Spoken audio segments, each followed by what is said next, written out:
Recuerda que si quieres ver más problemas de este tipo o el tema completamente explicado desde cero, tengo un curso completo de matemáticas que va desde aritmética hasta probabilidad y estadística. Además, también estoy añadiendo el temario de física, por lo que el curso está en constante actualización. Se encuentra en la página www.canfamacontrol.com y su costo es de $1000. Además, la duración es de por vida. Todas las materias y temas que añada en un futuro van a ser completamente gratis si adquiriste el curso antes de cualquier aumento de precio. Si tienes alguna duda o quisieras saber algo más, puedes mandarme mensaje en cualquiera de mis redes sociales que aparecen en la descripción. Recuerden también que hago directos en Twitch todos los días a partir de las 12 de la noche.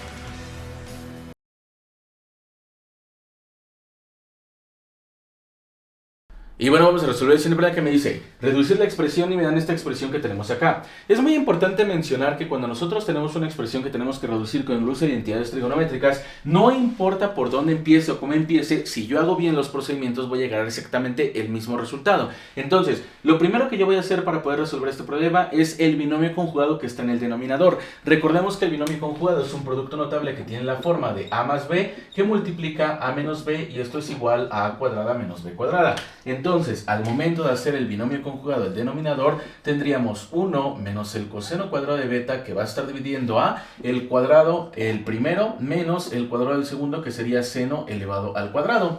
Ahora, claramente podemos aplicar identidades trigonométricas pitagóricas tanto en numerador como en denominador. Insisto una vez más, también lo pudimos hacer desde el principio, pero estamos haciendo absolutamente todos los pasos. ¿Qué identidad trigonométrica pitagórica voy a utilizar acá? De hecho, en los dos voy a utilizar la fundamental, que es la de seno cuadrado de teta más el coseno cuadrado de teta igualado con 1. Recuerden que claramente el argumento puede cambiar. En este caso son betas, acá son tetas. Ahora lo que voy a hacer es despejar el valor de seno cuadrado de teta. Decimos que seno cuadrado de teta va a ser igual a 1 menos el coseno cuadrado de teta, y además también voy a despejar el coseno cuadrado de teta diciendo que coseno cuadrado de teta va a ser igual a 1 menos el seno cuadrado de teta. Ahora quiero que observemos precisamente eso, porque aquí tenemos 1 menos el coseno cuadrado de teta y aquí tenemos 1 menos el coseno cuadrado de beta, 1 menos seno cuadrado de teta, 1 menos seno cuadrado de beta. Por lo tanto, aplicando las identidades trigonométricas, esto en el numerador y esto en el denominador, tendríamos que 1 menos el coseno cuadrado de beta me va a dar el seno cuadrado de beta, que va a estar dividiendo a 1 menos el seno cuadrado de beta me va a dar el coseno cuadrado de beta. De tal forma que ya simplemente tendríamos que aplicar una identidad trigonométrica de cociente, que es específicamente la que me dice que el tangente de teta es igual al seno de teta entre el coseno de teta. Recuerden que aquí también puede ser cualquier argumento. Entonces decimos que esto va a ser igual a seno cuadrado de beta entre coseno cuadrado de beta, me quedaría como el tangente cuadrado de beta. Por lo tanto, esta es la expresión reducida de este problema y esto pertenecería al inciso B.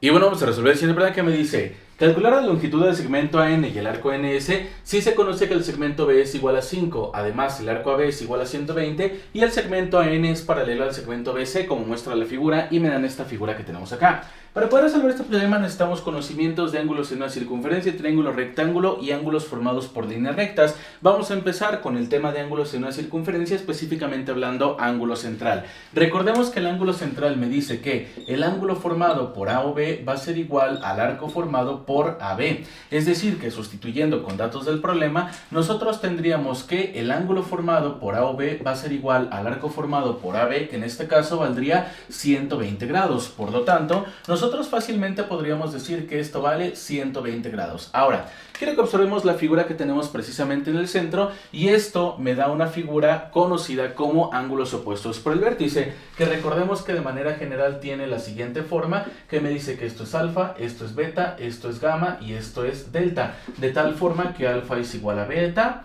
gamma es igual a delta y además alfa más beta más gamma más delta es igual a 360 grados. Entonces yo puedo escribir esto como alfa más alfa, ya que alfa es igual a beta, más gamma, ya que gamma es igual a delta, y esto va a ser igual a 360 grados.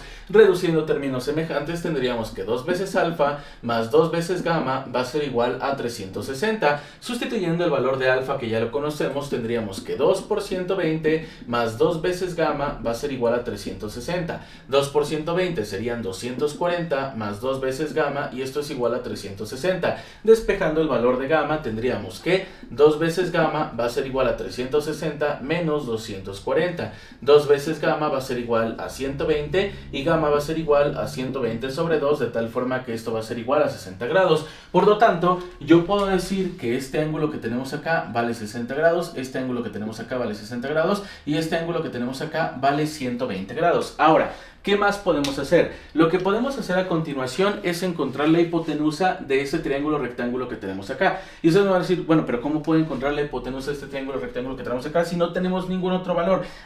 Es que recordemos algo muy importante dentro de circunferencia y es precisamente el radio. Recordemos que el radio es la distancia que existe del centro de la circunferencia a cualquier punto de la misma. Es decir, de acá a acá es el radio, de acá a acá es el radio, de acá a acá es el radio, radio, radio, radio, radio, radio y así sucesivamente. Entonces, quiero que observemos que nosotros precisamente tenemos el centro de la circunferencia indicado con el O, de tal forma que el segmento OB sería el centro a un punto de la circunferencia y esto vale 5 unidades. Entonces, como nosotros tenemos un punto de la circunferencia en nuestro centro, esto también va a valer 5 unidades, de tal forma que yo puedo extraer el triángulo rectángulo que tenemos acá y me quedaría algo más o menos de la siguiente forma. Nosotros tenemos la hipotenusa como 5, este ángulo de 60 grados, este es un ángulo recto de 90 grados y mediante el teorema de los triángulos que me dice que la suma interna de todos los ángulos de un triángulo es igual a 180 grados, tendríamos que esto va a ser igual a 30 grados porque 90 más 60 son 150. ¿Cuánto me falta para llegar a 180? Pues 30 grados. Ahora, volteando la figura para que no se vea extraña y podamos trabajar con mayor facilidad, tendríamos más o menos ese triángulo. Esto vale 5, esto vale 60, esto vale 30 y esto vale 90 grados. Ahora, quiero que observemos que nosotros podemos encontrar el valor de este lado y el valor de este lado precisamente con el uso de las razones trigonométricas. Recordemos que para poder encontrar el valor de X o el valor de Y, yo tengo que utilizar una razón trigonométrica que involucre el valor de 5 que ya conocemos y además alguno de los dos lados que yo deseo conocer, el que yo quiera. Entonces, como yo únicamente quiero conocer el valor de este lado, que en este caso es Y, voy a utilizar la razón trigonométrica de a partir del ángulo de 60 grados. Recuerden que lo pueden utilizar ya sea en el ángulo de 30 grados o en el ángulo de 60 grados, únicamente en ángulos agudos. Yo voy a utilizar la razón trigonométrica de el seno de teta, que recordemos que se define como cateto opuesto entre la hipotenusa sobre mi ángulo agudo de 60 grados, así que decimos que el seno de 60 va a ser igual al cateto opuesto, que en este caso vale Y, que va a estar dividiendo a la hipotenusa, de tal forma que despejando el valor de Y, el 5 que está dividiendo pasa multiplicando y 5 por el seno de 60 va a ser igual a Y. Así que finalmente nosotros tendríamos que 5 por el seno de 60, que es un ángulo notable, recordemos que vale raíz de 3 sobre 2, va a ser igual a Y. Por lo tanto, Y va a ser igual a 5 por raíz de 3, que va a estar dividiendo a 2. Fácilmente nosotros ya podemos encontrar entonces el valor del segmento AN. ¿Por qué? Porque sabemos que aquí también tenemos un triángulo rectángulo exactamente igual a este. Por lo tanto, si el segmento AD o el lado de este triángulo rectángulo vale 5 por raíz de 3 sobre 2, esto también vale 5 raíz de 3 sobre 2. Así que sumando precisamente estos dos valores, tendríamos que el segmento AN va a ser igual a 5 por raíz de 3 sobre 2 más 5 por raíz de 3 sobre 2 y esto va a ser igual a una suma de fracciones con mismo denominador. Tendríamos 5 raíz de 3 más 5 raíz de 3 y esto va a ser igual a 5 raíz de 3 más 5 raíz de 3. Me quedaría como 10 raíz de 3, que va a estar dividiendo a 2 y esto va a ser igual a 10 entre 2, serían 5 por raíz de 3. Por lo tanto, ya tenemos el valor de el segmento AN. Ya solamente me falta el valor del arco NS y este es muy fácil de conseguir. Voy a borrar todo esto que tenemos acá, que es el análisis del triángulo rectángulo, y ya no vamos a utilizar. Y ahora, quiero que observemos que nosotros ya habíamos complementado este ángulo, que es un ángulo de 30 grados. Ahora, voy a utilizar precisamente otra vez ángulos en una circunferencia, pero esta vez voy a utilizar la definición de ángulo inscrito. Recordemos que en este caso, ángulo inscrito me dice que este ángulo va a ser igual a un medio de este ángulo que tenemos acá. De tal forma que nosotros vamos a tener que 30 grados va a ser igual a 1 medio de el arco formado por ns. Entonces, despejando el valor de ns, el 2 que está dividiendo pasa multiplicando, 2 por 30 va a ser igual a el arco formado por ns. 2 por 30 son 60 grados y esto va a ser igual a ns, y fácilmente nosotros ya obtuvimos el arco que me están pidiendo, así que nosotros podríamos decir que la respuesta correcta de este problema sería el segmento AN, que es igual a 5 por raíz de 3, y el arco ns, que va a ser igual a 60 grados. Así que esto pertenecería al inciso C.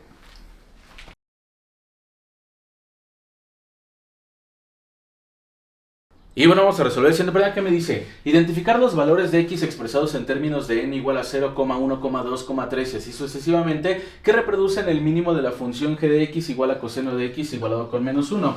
Para poder resolver este problema simplemente tenemos que ver en qué valores de x coseno se convierte en menos 1 a través de precisamente una representación de una sucesión.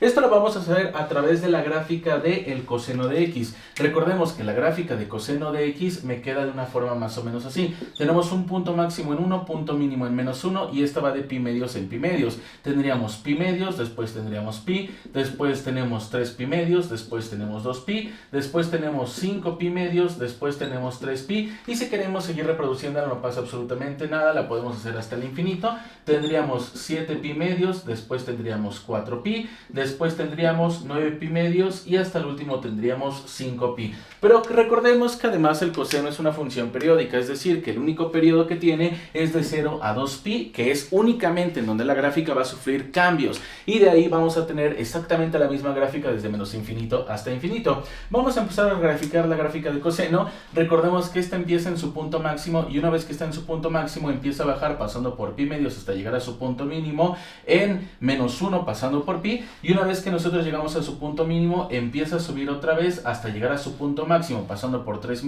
pi medios hasta llegar a 2pi, y una vez que está en su punto máximo empieza a bajar otra vez hasta llegar a su punto mínimo, y así sucesivamente. Insisto una vez más, es una función periódica. Quiero que observemos que precisamente de 0 a 2pi únicamente está la diferencia, porque de ahí en fuera sigue siendo exactamente lo mismo desde menos infinito hasta infinito. Pero ahorita lo que vamos a observar es precisamente los valores en donde el coseno vale menos 1. Quiero que observemos que aquí tendríamos en pi, también tendríamos en 3pi, también tendríamos en 5pi, y si seguimos graficando nosotros hasta el infinito tendríamos en 7pi, en 9pi, en 11pi, en 13pi, en 15pi, en 17pi y así sucesivamente. En pocas palabras, nosotros vamos a generar el valor de menos 1 cuando pi sea un entero impar. 1, 3, 5, 7, 9, 11 y así hasta el infinito. Entonces, en pocas palabras, la única gráfica, la única sucesión que vamos a tener que generar es la siguiente: que x va a ser igual al número impar. Recordemos que un número par lo podemos escribir como 2 veces n, no importa cuánto valga n, nosotros siempre vamos a tener un número par. Por ejemplo, si yo digo que n es igual a 0, tendríamos 2 por 0 y esto es igual a 0. Si decimos que n es igual a 1, tendríamos 2 por 1 y esto es igual a 2. Ahí está el par. N es igual a 2, tendríamos 2 por 2 y esto va a ser igual a 4. N es igual a 3, 2 por 3, esto va a ser igual a 6 y así sucesivamente. Entonces, el número par nosotros lo podemos representar como 2n. ¿Y el número impar entonces cómo lo representamos? Pues con 2n más 1, porque de igual manera, no importa cuánto le asignemos al valor de n, si le sumamos un 1 a un número par, se va a convertir automáticamente en impar. Por lo tanto, lo primero que tenemos que hacer es representar precisamente ese número impar, que sería 2n más 1. Pero, muy importante que estamos hablando de los números impares de pi enteros. Entonces, todavía tendríamos que multiplicarlo, ¿por qué? Por un pi. De tal forma que nosotros tendríamos que x va a ser igual a 2n más 1 por pi, y esto entonces sería el resultado de este problema y pertenecería al inciso D.